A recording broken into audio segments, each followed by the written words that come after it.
Did you know that St. Luke's University Health Network, based in the Lehigh Valley, Pennsylvania, has been recognized by the U.S. government as the highest performing health system in the United States for quality? You heard right. St. Luke's #1 recognition affirms our status as the top leader among the most respected healthcare providers in the nation, including Houston Methodist and the Mayo Clinic.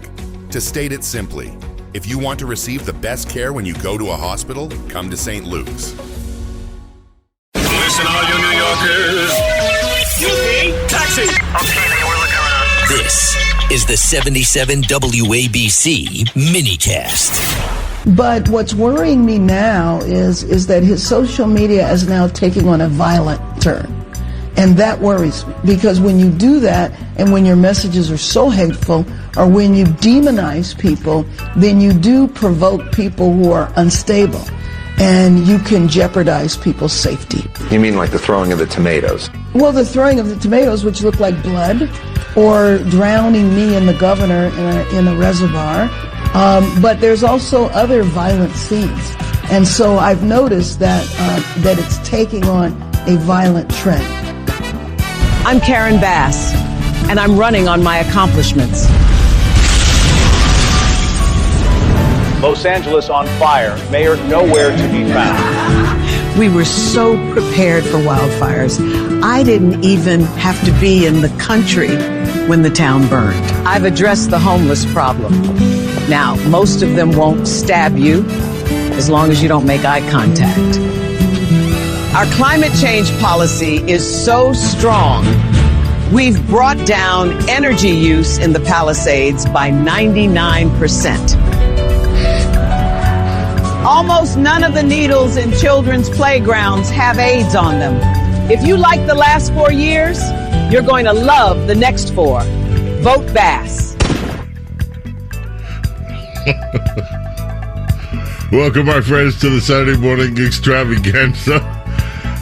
Events are happening out in LA. Events are happening all over the world. If you would like to be part of the program this morning, 800-848-9222 is the number to call. Looking forward to catching up with Princess Diana today. Looking forward to catching up with your telephone calls. So much to do. 800-848-9222. Last week we started with phone calls almost immediately. I don't know how that's going to play out today. There are so many stories that are brewing overnight. Tehran has signaled a deep frustration with the President Trump's trip to Beijing. Country leaders in Iran are voicing concerns that further confrontations with Washington, D.C. can unfold. Part of Tehran's disappointment, apparently, according to Fox News reports this morning, are from signs that Trump does not want to seek China's help on Iran. He doesn't want them to. No, we don't need your help. They don't want the Chinese to mediate anything, and that has disappointed Tehran. I think they were looking for a favorable outcome. You know, most of the press reporting on the presidential visit was as expected. Mainstream media can never find anything satisfactory to say about Donald Trump. And so I read so many stories that really nothing was accomplished, and that is just simply not true. If you look at, number one, the orders that have come in that we know about from Boeing, that's going to be a huge boost to the economy here. But there were a lot of other things that took place over there. And the fact that you know, at one point, Xi Jinping said that we should be partners, not rivals. And I think it's going to be interesting to see what the fruit of this visit, this state visit, was. So, overnight, by the way, an Iraqi man here was arrested, who was brought to New York from overseas, over in Europe. He was responsible for plotting attacks against Americans and Jewish institutions here in the United States. He is also been involved in terrorist activity over in Europe. Also, President overnight released a statement. Nigeria and the United States work together to bring down a terrorist overseas. So much happening in the domestic election front. The Supreme Court of the United States tossed out the last minute appeal from Democrats. Oh, please help us, please help us, please help us. We did an election that was unconstitutional, and our state Supreme Court said, no, it was unconstitutional. Can you please make it constitutional? The Supreme Court told them, get lost. And that has some Democrats upset. The woman down there who's running the show in Virginia, Spanberger, released a statement. I'm looking for it right now. Released a statement that pretty much condemned the Supreme Court for acting in a way that the Supreme Court was expected to act, which is that the Supreme Court wasn't going to get involved. This was a state matter, and as a state matter, they had no interest in it. This is, and Spanberger decided that the Supreme Court, I'm looking for the quote, but I remember what she said, which is pretty much the Supreme Court has nullified the votes in Virginia. They nullified the votes in Virginia as if an illegal election should have been allowed to stand because people voted in an illegal election. But they voted, and so you must let it stand. And that is not at all consistent with rational thought. It makes no sense, but that's what Democrats are reduced to. There was an incident, ladies and gentlemen, that happened at Cornell University. This happened a few weeks back. A bunch of students there surrounded the president of the university. His name is Dr. Kolitnikov. And they surrounded his vehicle in a parking lot to do their usual pro-Palestinian complaining and whining.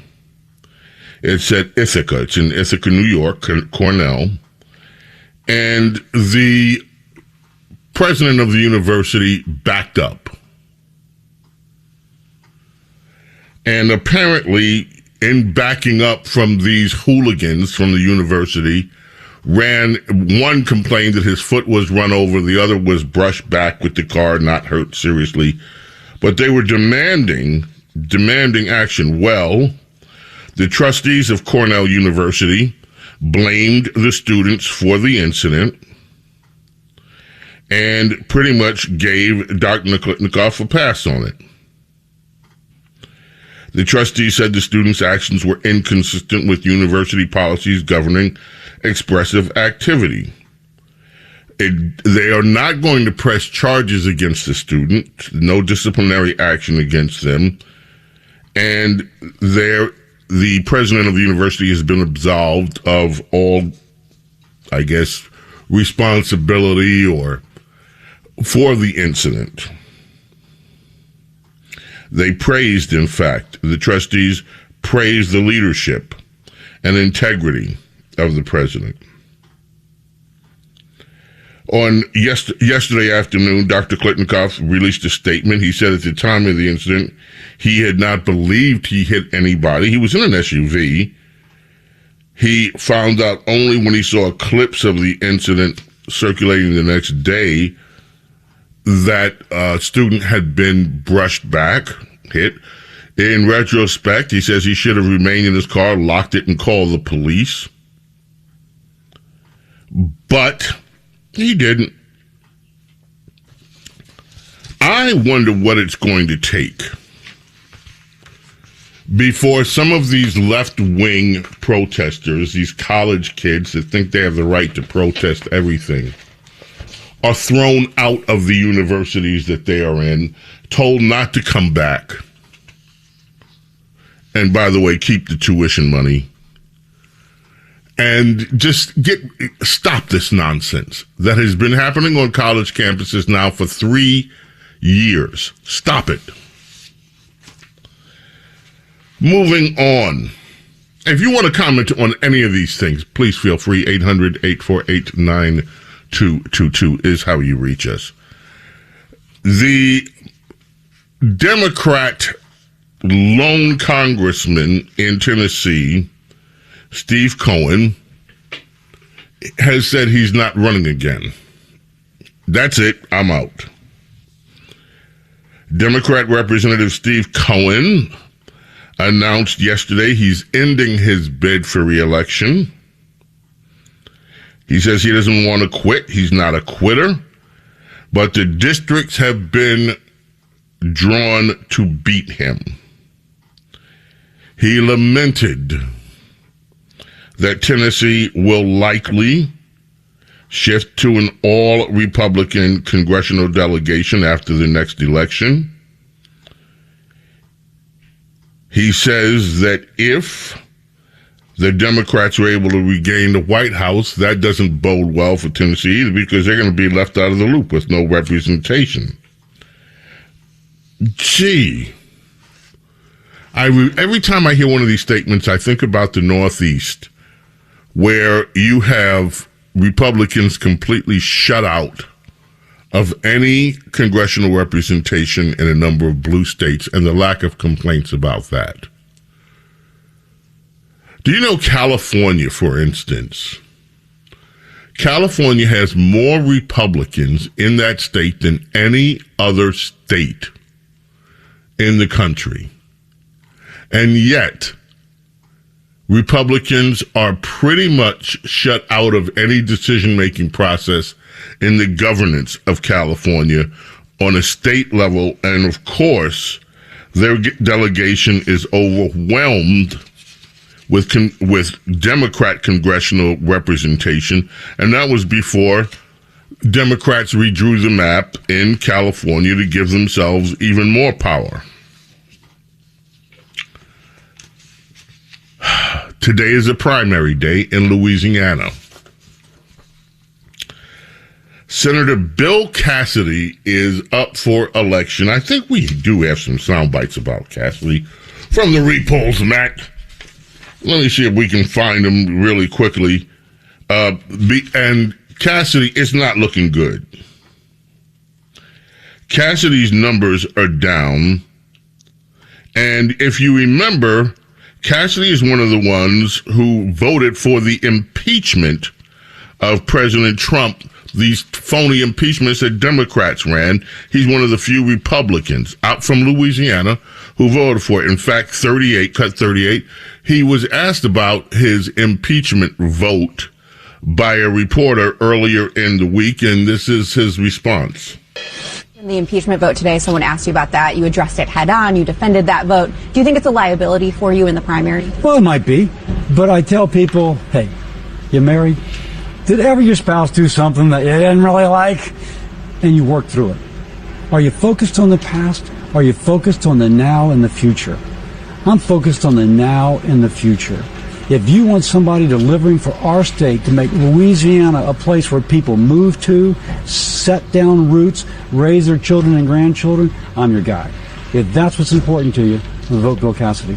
You know, something else that was talked about today was mail-in ballots. Someone was asking, should I be concerned about this? The president is talking about this as a concern. He just signed an order restricting mail-in ballot. Would you still encourage people to utilize that practice? And is it helpful for Trump to be targeting it if you do think it's still something that should be used? A couple things. The state of Montana, I'm told 80% of their ballots are by mail.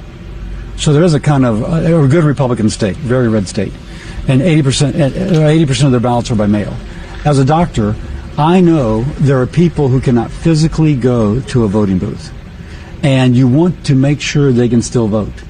But I'll proudly say of my state that people do not speak of corruption in my state's elections now. Right. We've put in reforms, even though, or maybe because, included in, we have mail-in ballots. There are ways to do this to avoid the corruption. I am a co-sponsor of the Save America Act. And I do think that you can do that. And for those who cannot go to the voting booth or choose not to, For example, the president mailed in his ballot for the recent election. He's leading the free world. It was hard for him to get down there on that day. I still think it's possible to have both. Okay, Mr. Cassidy. Now, I met Bill Cassidy years and years ago. I was hanging out somewhere in Florida. He was in Florida. I was hanging out with Louis Gohmert, my dear friend, former congressman, my dear friend and brother, Louis Gohmert. And I ran into Bill Cassidy. And at the time, I left shocked. The James Golden Show on the Red Apple Podcast Network.